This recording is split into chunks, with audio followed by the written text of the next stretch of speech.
Hello everyone, मैं हूं किरण शाहपुरी और ये है आप लोगों के लिए कमिंग वीक का साप्ताहिक राशिफल। ये 29 नवंबर से लेकर 5 दिसंबर तक की आपकी टैरो रीडिंग्स हैं, टैरो प्रेडिक्शंस हैं। और सबसे पहले अगर अभी तक आपने इस चैनल को नहीं सब्सक्राइब किया तो प्लीज़ लाइक, शेयर और सब्सक्राइब करें।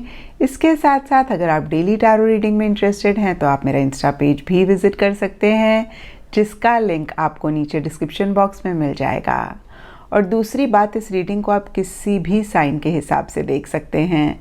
सन साइन, मून साइन, एसेंडेंट या फिर नाम के हिसाब से भी राशियां होती हैं, उसके अकॉर्डिंग भी आप इस रीडिंग को देख सकते हैं। और अगर आप मुझसे पूछेंगे तो मैं आपको यही कहूँगी कि जिस साइन को आप अभी तक फॉलो करते आ रहे हैं या फिर जिस साइन के हिसाब से आप अभी तक अपनी रीडिंग्स को देखते आ रहे हैं, सुनते आ रहे हैं, आप उसी साइन को फॉलो करें। तो चलिए जी, शुरू करते हैं कमिंग वीक का साप्ताहिक राशिफल। तो चलिए जेमिनीज, आप लोगों के लिए देखें कि कमिंग वीक क्या लेकर आ रहा है, क्या एनर्जीज हैं। तो आप लोगों के लिए प्रोफेशनल फ्रंट के लिए कार्ड्स हैं the sun and the king of keys. तो देखिए, दोनों ही बहुत ही पॉजिटिव कार्ड्स हैं। और सन का कार्ड तो टैरो में बेस्ट कार्ड माना जाता है। सन का कार्ड कहीं हैप्पीनेस की बात करता है, जॉय की बात करता है, सक्सेस की बात करता है, क्लैरिटी की बात करता है, फ्रेश बिगनिंग की बात करता है।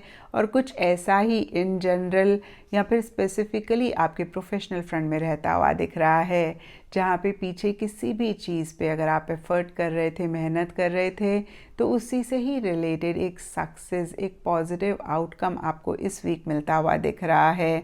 अगेन देखिए, एक फ्रेश बिगनिंग आप करना चाह रहे हैं या कर रहे हैं। और ओवरऑल एक हैप्पी जॉयस एनर्जीज इस वीक रहती हुई दिख रही हैं। एक एक्साइटमेंट, एक एंथुजियाज्म, एक सेलिब्रेशन रहता हुआ दिख रहा है। और देखिए, डीपर लेवल के लिए यहाँ पे किंग ऑफ कीज का कार्ड एक दो चीज़ें बोलता है। या तो मटेरियलिस्टिक, टैंजिबल, पैसे या मनी से रिलेटेड आपको इस वीक किसी लेवल पे फ़ायदा हो रहा है, गेन हो रहा है। या फिर हो सकता है कि कोई इंसान है जो बहुत सपोर्टिव, बहुत कोऑपरेटिव हो रहे हैं, स्पेशली अगेन टैंजिबल, मटेरियलिस्टिक, पैसे और फाइनेंसेस से रिलेटेड अच्छी अपॉर्चुनिटीज़ भी इस वीक आपके वर्क फ्रंट में आती हुई दिख रही हैं। एंड पर्सनल फ्रंट के लिए आप लोगों के लिए कार्ड्स हैं two of voices and views of the ego. और देखिए, टू ऑफ वॉइसेस का कार्ड कहीं स्टक एनर्जीज़ की बात करता है, कुछ चीज़ों को इग्नोर, अवॉइड करने की बात करता है। और कुछ ऐसा ही आप लोगों के लिए भी स्पेसिफिकली आपके पर्सनल फ्रंट में रहता हुआ दिख रहा है, जहाँ पे देखिए लिटरली कुछ लोगों को ऐसा लग सकता है कि भाई आप अटक से गए हैं, ना तो आप आगे जा सकते हैं ना आप पीछे जा सकते हैं। और शायद इसीलिए काफ़ी सारी चीज़ों को आप इग्नोर करते हुए दिख रहे हैं, देखकर अनदेखा करते हुए दिख रहे हैं, सुन के अनसुना करते हुए दिख रहे हैं। कुछ लोगों के लिए हो सकता है कि आपको कोई डिसीजन लेना है, कोई चॉइस लेनी है और आप नहीं ले पा रहे हैं, आप टू माइंड्स में हैं।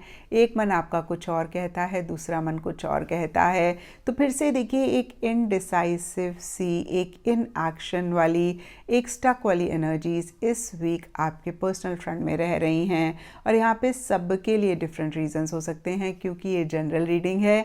लेकिन टू ऑफ वॉइसेस के नीचे व्यूज़ ऑफ द ईगो का कार्ड कहता है कि हो सकता है कि आपकी लाइफ में कोई ऐसा इंसान है, स्पेशली आपके क्लोज सर्कल में, कुछ लोगों के लिए फैमिली मेम्बर में से कोई इंसान हो सकता है, कुछ लोगों के लिए फ्रेंड सर्कल में से हो सकता है, कुछ लोगों के लिए कोई ख़ास लव्ड वन ही हो सकता है, जो सिर्फ़ और सिर्फ अपने बारे में सोचते हैं, किसी लेवल पे सेल्फिश हैं।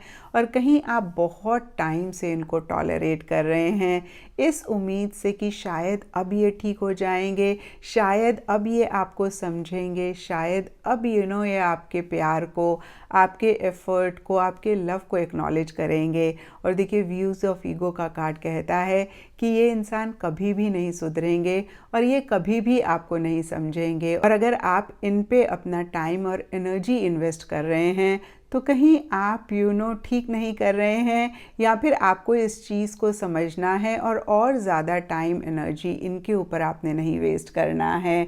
तो देखिए ये भी अगर आप करेक्ट करके, और देखिए ये भी आप चेक करके करेक्ट कर लेते हैं, तो कहीं पर्सनल फ्रंट में किसी लेवल पे आप चीज़ों को बेहतर कर पाएंगे।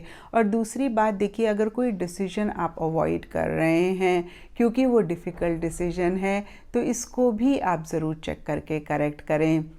क्योंकि होता क्या है ना, जब हम किसी भी परेशानी को अवॉइड करते हैं, या मैं कहूँगी डील नहीं करते हैं, तो टेम्परेरी तो हमें एक गेन होता है, लेकिन बैक सीट में चीज़ें पाइल अप होती रहती हैं और एक दिन वो इतनी बड़ी हो जाती हैं कि हम उनको चाह के भी इग्नोर नहीं कर पाते और फिर हम बहुत परेशान होते हैं। तो फिर से देखिए, चीज़ों को अपफ्रंट होके डील करें। अगर एक्शन लेने की ज़रूरत है तो आप एक्शन ज़रूर लें, और जो भी इंसान आपको किसी लेवल पे परेशान कर रहे हैं, उनको भी आप थोड़ा सा अवॉइड करें, या मैं कह सकती हूँ कि और टाइम एनर्जी आप उनके ऊपर ना लगाएं। एंड गाइडेंस से आप लोगों के लिए कार्ड है बिटवीन वर्ल्ड्स, और ये कार्ड कहता है कि इस वीक आप एजम्पशन के बेसिस पे कोई भी काम ना करें, क्योंकि देखिए हम सब लोगों का ही माइंड बहुत एक्सपर्ट है स्टोरीज़ बनाने में, और फिर उन स्टोरीज़ को ही हम रियल मान के कभी कभी बड़े डिसीजंस, बड़े चॉइसेस लेते हैं और फिर हम परेशान होते हैं। तो जो भी चॉइस, जो भी डिसीजन लें, कहीं रियलिटी सच से अपने आप को ज़रूर आप वाकिफ़ करें। एंड एस्ट्रोलॉजी से आप लोगों के लिए टॉरस साइन का कार्ड है, और इसके हिसाब से वाइट एंड टर्कोइज कलर्स इस वीक आप लोगों के लिए लकी रह सकते हैं। एंड सिग्निफिकेंट डे आप लोगों के लिए होगा फ्राइडे। तो ये था जेमिनीज आप लोगों के लिए कमिंग वीक का साप्ताहिक राशिफल, और नीचे मुझे कमेंट सेक्शन पे ज़रूर बताएं कि ये कितना आपके साथ रेजोनेट किया, कितना आप कनेक्ट कर पाए।